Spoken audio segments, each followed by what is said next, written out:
Let's kick things off with Donald J. Trump, President of the United States and man who's in a bar fight with reality. Ever since he lost the election, his people have been going through every court in the country trying to find a judge who will help him unlose the election. But yesterday, he might have hit a dead end.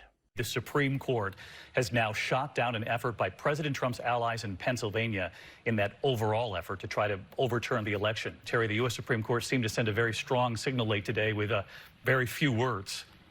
They sure did. This was brutal, David, no question about it. It took the Supreme Court just 34 minutes between the time that President Trump's allies in Pennsylvania filed their brief in this case and a one-sentence order from the Supreme Court rejecting that entire case. No reasoning, just no, get out of here. And there were no recorded dissents by any of the justices, including Amy Coney Barrett and Neil Gorsuch and Brett Kavanaugh, all of whom were appointed by President Trump. It came in a single sentence, and we quote, "The application for injunctive relief presented to Justice Alito and by him referred to the court is denied." Oof, man, Trump is taking L's, people. Not only did they shut this case down, but they shut it down in just 34 minutes. They didn't even pretend that they were going to consider it.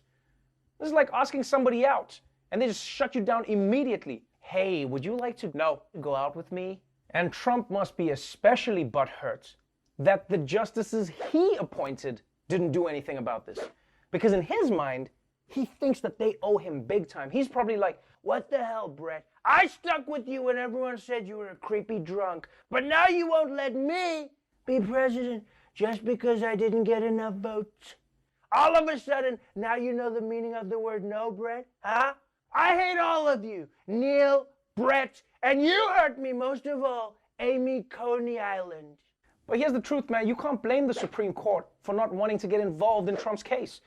Because we all have that one friend that when you see them crying, you think, you know what, I'm just going to keep walking because if I try help, it's going to become a whole thing. So this looks like it could be the end for Trump's legal efforts because he can't appeal a higher court than the Supreme Court.